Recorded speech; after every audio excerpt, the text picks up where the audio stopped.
So it's our tradition to invite someone to speak more fully about this passage of Torah from our community, and we're grateful to Idit Klein for offering words of Torah now about this passage.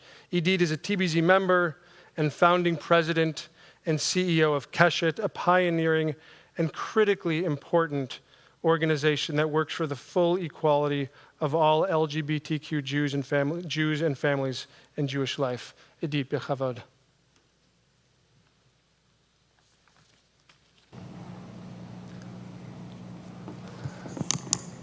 Thank you, Daniel.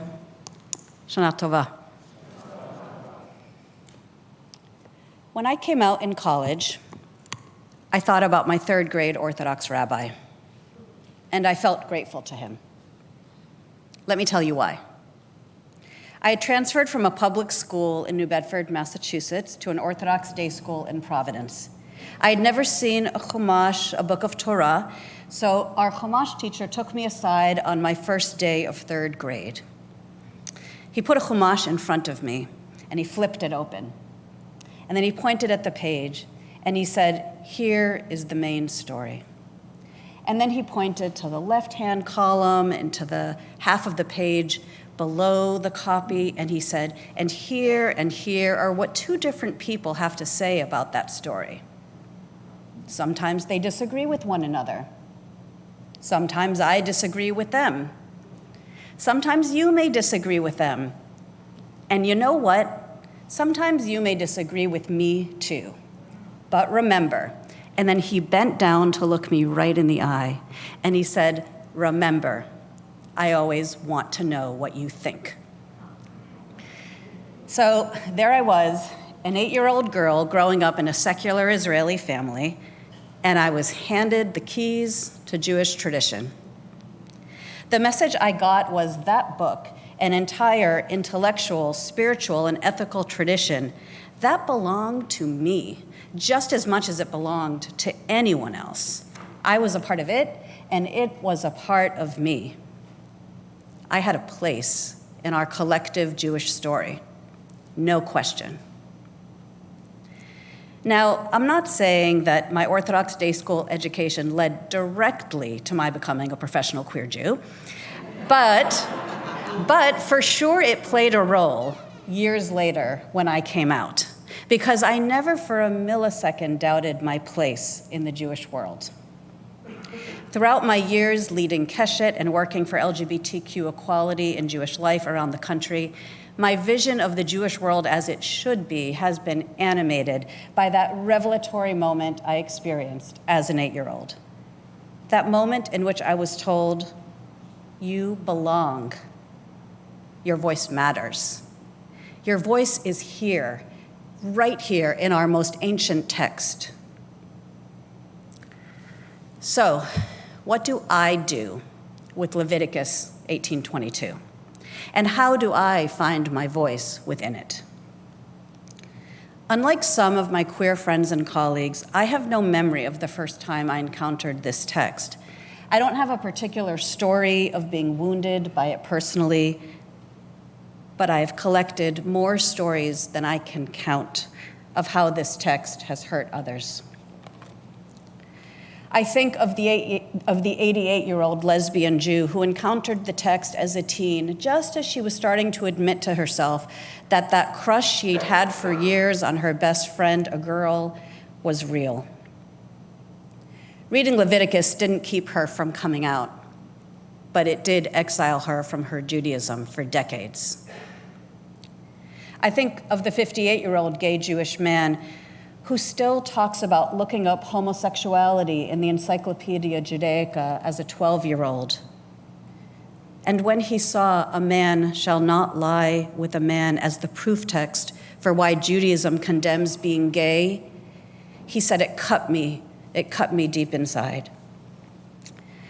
I think of a 32-year-old queer Jew who first read this text as an adult, and they felt angry. They felt angry not at the text, but at their Jewish community. They felt angry at the Jewish people for failing to loudly reject the premise of this verse. And I think of Rivka, a non-binary queer teen who is active in Keshet, who told me a few months ago, this passage, it is just the strongest test of my faith in God. Before I came out, I viewed this text as an immovable wall, a barricade between who I was supposed to be and who I knew I was. I was terrified to come out. But later, after I got over my fears and came out, I still viewed this text as an obstacle, but something I knew I could overcome in order to love myself. Last Yom Kippur, here at TBZ, in her powerful remarks, Rachel Lewis asked, "Is God here in this verse?" Rachel didn't think so, and I agree. Some people try to read God into this text through brilliant and creative interpretations to suggest that 1822 isn't about homophobia. I appreciate that, and it doesn't resonate for me. While I believe that the Torah is a book of justice and beauty and wisdom, I do not believe that every pasuk, that every verse contains justice and beauty and wisdom. In fact, I can point to quite a few verses that represent the absolute worst of humanity, yet the text fails to condemn them. It is up to us to do so.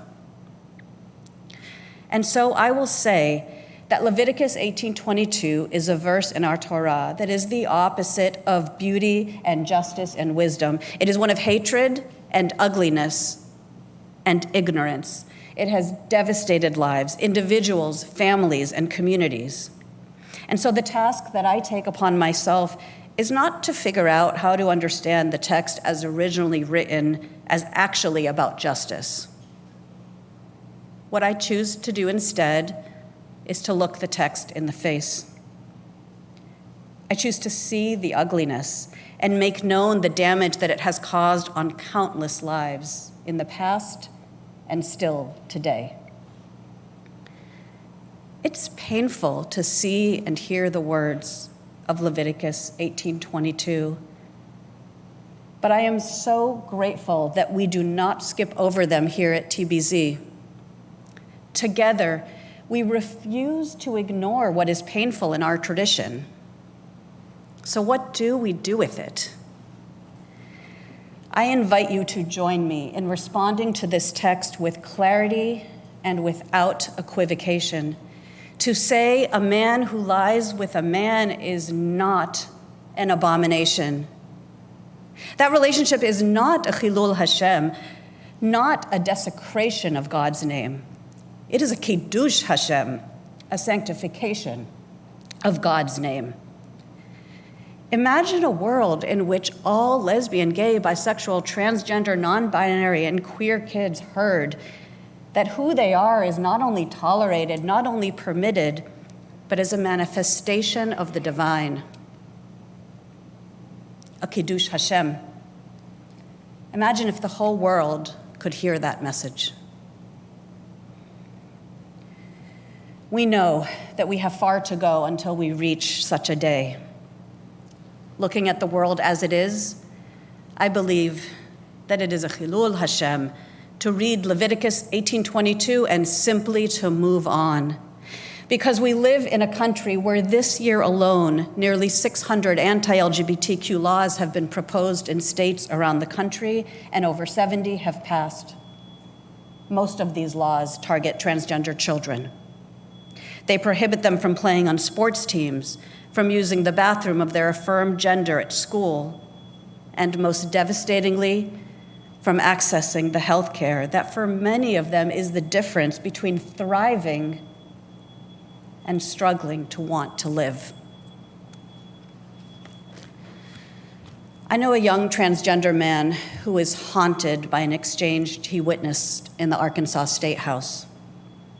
It was between a trans teen and a state senator at a hearing for a bill that would deny kids access to gender-affirming health care, care approved by their parents and prescribed by doctors. The teen spoke passionately at the hearing about the difference it made for him to get gender-affirming care. He talked about his depression and suicide attempts before he came out as trans, how grateful he was to have supportive parents, a therapist, and a doctor. How he felt like he finally could look at himself in the mirror and not want to die. And then he looked at the chair of the committee and he said, Sir, if you pass this bill, kids will die. That legislator voted for the bill later that day, and it passed. The trans man I know is haunted by this exchange because of how the legislator was able to look at the teen and hear him say, if you do this thing, kids will die. And of course, the implication from his story was, and I may die. An erasure of humanity, the absence of God. But all of us together, we can act justly in the name of God, even when God is nowhere to be found. It is up to us to open the pathway to bring God in. God can enter this text when we make our response to the text worthy of God, when our response embodies the divine. It is on us to build a Jewish community and a broader world in which our response to injustice and ugliness, whether in the Torah or in our government, is to demand justice and dignity. And so I ask you to join me in 2 commitments. First, tell queer young people in your life, you are beautiful, you are holy, just as you are. 2, take action against the many anti-LGBTQ laws being proposed on the state level and federally. Talk to your friends and family members in Florida, Texas, North Carolina, and dozens of other states where our rights and basic dignity are under attack. My hope and my prayer for all of us is that we find our way to God in this text by bringing God in through our action.